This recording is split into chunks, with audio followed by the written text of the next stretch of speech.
सीटूच्या आशा worker व गटप्रवर्तक यांनी केले संविधान चौकात धरणे आंदोलन। मुख्यमंत्री व महसूल मंत्री यांनी घेतलेल्या सकारात्मक भूमिकेमुळे संप स्थगित।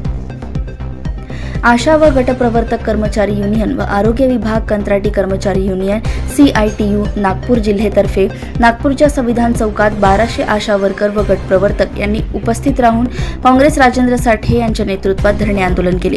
आंदोलनकर्त्यांना मार्गदर्शन करताना राजेंद्र साठे यांनी सांगितलं की शासनाने 15 दिवसात तोडगा न काढल्यास बेमुदत संप करावाच लागेल। त्याकरता सर्व आशा वर्कर व गटप्रवर्तक यांनी तयारी करावी असं सांगितलं। कार्यक्रमाच्या सुरुवातीला पहलगाम येथे मृत्युमुखी पडलेले नागरिक व सिंदूर अभियानाद्वारे मृत्युमुखी पडलेले सैनिक यांना श्रद्धांजली वाहण्यात आली। देशात सध्या सुरू असलेल्या तणावाच्या वातावरणामुळे आज होणाऱ्या देशव्यापी संपाला सर्व केंद्रीय संघटनांनी स्थगिती देऊन 9 जुलै रोजी देशव्यापी संपाची घोषणा करत 9 जुलै रोजी खंडोबा देवस्थान ते जिल्हाधिकारी कार्यालयापर्यंत CITU तर्फे आशा वर्कर व गटप्रवर्तक यांचा विशाल मोर्चा काढण्यात येणार अशी त्यांनी घोषणा केली। मी सुनंदा बशशंकर CITU संघटना कोषाध्यक्ष।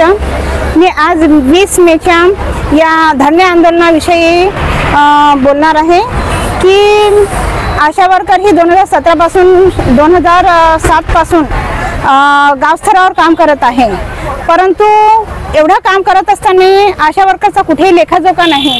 परत आशा वर्कर समजून जा, एखादी मेली इतके वर्ष काम करून सुद्धा तिचा मृत्यू झाला तर तिला तिच्या परिवारासाठी कोणताही फंड अथवा कोणतीही ग्रॅज्युएटी मिळणार नाही आहे आणि ती सरकारने अजूनपर्यंत लागू केली नाही आहे। त्याचप्रमाणे आशा वर्कर ही सरकारने काढलेल्या सर्व योजनांवर काम करत आहे।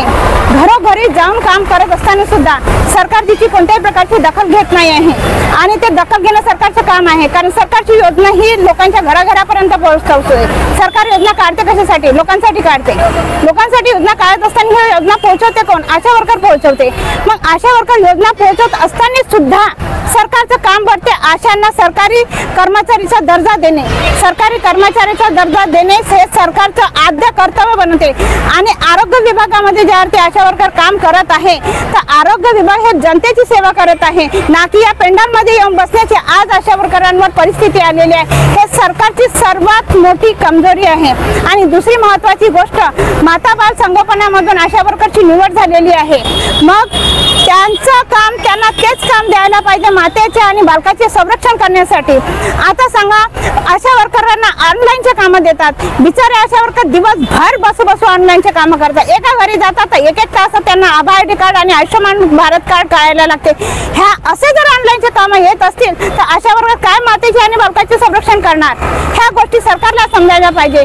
सरकारने पदं काढायला पाहिजे आणि ऑनलाईनच्या कामासाठी डाटा ऑपरेटर भरायला पाहिजे। ऑनलाईनचे कामं करण्यासाठी पदं नियुक्त करायला पाहिजे। सरकारने हे काम करायला पाहिजे आणि आशा वर्करांना आशा वर्करांचे कामं द्यायला पाहिजे।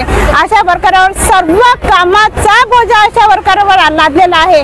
त्या कारणास्तव आशा वर्करांची जी मानसिक स्थिती आहे हे अत्यंत डामाडोल झालेली आहे आणि जे काम आशा वर्करांना करायचे आहे ते काम सुद्धा आशा वर्करांकडून होत नाही आहे, कारण त्यांची मानसिक स्थितीमध्ये खरंच फरक झालेला आहे।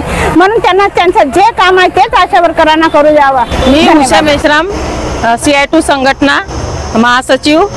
आमच्या कृती समितीने दिलेलं आंदोलन आहे। आमच्या मागण्या आहेत की नोव्हेंबर महिन्यापासून आम्हाला केंद्राचं मानधन मिळालेलं नाही आहे आणि रेग्युलर मानधन आमच्या राज्याच्या फरवरी महिन्यापासून मिळालेले नाही आहे। म्हणजे थकीत मानधन आमच्या भरपूर आहे, सर्वेचे आमचे मानधन झालेले नाही आहेत। त्यासाठी आमचं हा आंदोलन आहे।